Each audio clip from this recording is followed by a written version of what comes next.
আমার একটু মা করে ডাকলি হইব রে। শুধু ফাঁসিতে সন্তুষ্ট নয়, আমরা চাই প্রকাশ্যে ফাঁসি। আমার একটা বাবারে অত 10টা রে, অত 10টা আছে রে, আমার আর কেউ নাই রে। আমার বোনের মতো এরকম বুক কারো খালি না হয়, আমার মায়ের চোখের পানির মতো কারো মায়ের চোখের পানি না পড়ে।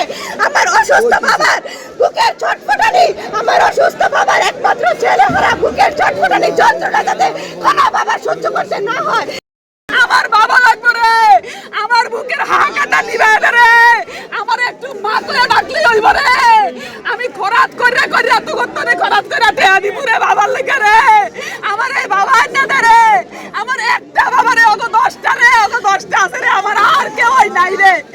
আমারে যদি আল্লাহ এর বিনিময়ে ওরা কিছু চাইতো রে, আমার শ্বশুর কালকে মারা গেছে, আমার বাবার সঙ্গে আমার শ্বশুরে যাইতে গেলা করে গেছে রে। আমার জীবনটা আর আমার বোনের জীবনটা চাইলে বাবার লেগে দিয়া দিত।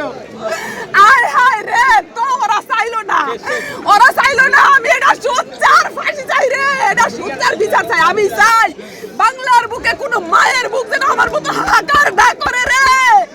আমার একটা রে, একটা একটা একটা এই বাবালে আমি কত কষ্ট করছি রে।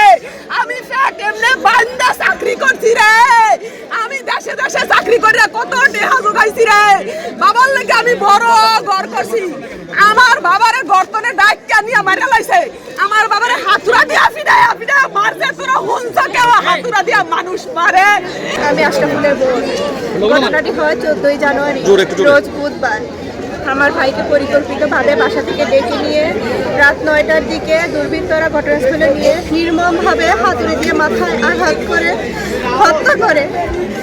আমার ভাই কিছু জানতোই না, সে সুস্থভাবে হাসি মুখে স্যুট প্যান্ট কোট পরে ভোর জুতা পরে হাসি মুখে ঘর থেকে বের হয়।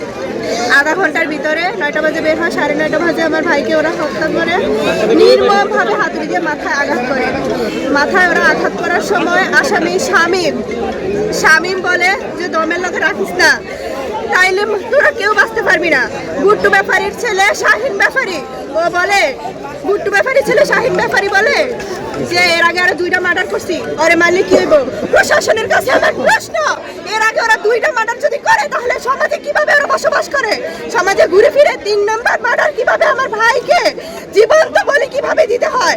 আর এর ভুক্তভোগী আমার পরিবার, আমার বোনেরা, আমরা 5 বোন, আমার বাবা অসুস্থ বাবা, আমার মা, এর জবাব প্রশাসনের কাছে দিতে হবে। আমরা চাই 11 জন আসামি, 4 জন ধরা পড়ছে, এখনো 1 নম্বর আসামি নাহিদ সহ আর 7 জন এখনো গ্রেফতার হয় নাই। ওরা তো বাংলার মাটিতেই আছে, ওরা তো দেশ ছেড়ে পালায় নাই।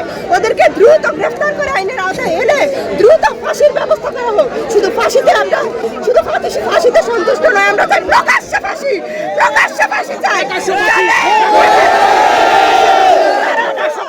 আমার বোনের মতো এরকম বুক কারো খালি না হয়, আমার মায়ের চোখের পানির মতো কারো মায়ের চোখের পানি না পড়ে। আমার অসুস্থ বাবার বুকের ছটফটানি, আমার অসুস্থ বাবার একমাত্র ছেলে হারা বুকের ছটফটানি যন্ত্রণা যাতে কোনো বাবা সহ্য করতে না হয়। প্রশাসনের কাছে আমার একটাই দাবি, সমস্ত আসামিদের গ্রেফতার করে প্রকাশ্যে ফাঁসি, প্রকাশ্যে। শুধু ফাঁসি হলে হবে না।